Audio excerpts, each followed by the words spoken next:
আসসালামু আলাইকুম।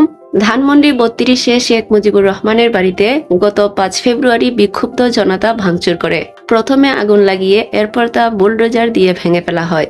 একে আওয়ামী লীগের ১৫ বছরের হত্যা, গুম, নির্যাতনের রাজনীতির নির্মম পরিণতি হিসেবেই দেখছেন দলটির সাবেক সংসদ সদস্য তানজিম আহমেদ সোহেল তাজ। সাবেক স্বরাষ্ট্র প্রতিমন্ত্রী সোহেল তাজ সম্প্রতি এক ফেসবুক পোস্টে বিষয়টি জানান।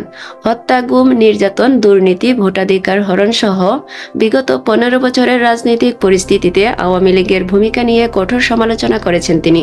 আওয়ামী লীগ জনরোষে পড়ার পরও শুধরায়নি। তারই পরিণতি ধানমন্ডি ৩২-এ ভাঙচুর। তিনি সে ভাঙচুরের খবর স্ক্রিনশট দিয়ে ক্যাপশনে লিখেন, কি নির্মম পরিণতি! ১৫ বছরের হত্যা, গুম, খুন, নির্যাতন, নিপীড়ন, গণতন্ত্র ধ্বংস, ভোটাধিকার হরণ, দুর্নীতি, লুটপাট, লাখ লাখ কোটি টাকা অর্থ পাচার এবং জুলাই আগস্ট গণহত্যা করে আত্মউপলব্ধি, আত্মসমালোচনা, অনুশোচনা না করে, ক্ষমা না চেয়ে আবার বিদেশে বসে এখন আন্দোলনের ডাক দিলে আর কি পরিণতি হতে পারে। পোস্টটি কাদের উদ্দেশ্যে করেছেন তা জানিয়ে তিনি লিখেন, গণহত্যা, গুম, খুন, নির্যাতন, নিপীড়নকারী, দুর্নীতিবাজ, গণতন্ত্র হত্যাকারী, চোর মাফিয়াদের সমর্থনকারী, ব্রেন ওয়াশড নব্য কাওয়াবগি লীগের চামচাদের দৃষ্টি আকর্ষণ করছি।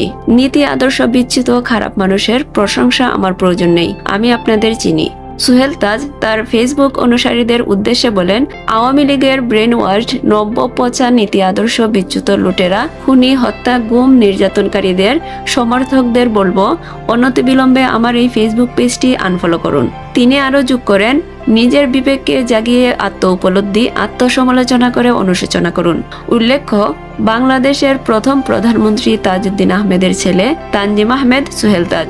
ব্যক্তিগতভাবেও তিনি রাজনীতির সঙ্গে জড়িত ছিলেন। ২০০৯ সালে আওয়ামী লীগ সরকারের প্রথম মেয়াদে তিনি দায়িত্ব পেয়েছিলেন স্বরাষ্ট্র প্রতিমন্ত্রীর। তবে সে পদে বেশি দিন ছিলেন না তিনি। এরপরই তিনি রাজনীতি থেকে দূরে সরে যান। বর্তমানে তিনি বিভিন্ন সামাজিক ও রাজনৈতিক ইস্যুতে সোচ্চার ভূমিকা পালন করছেন।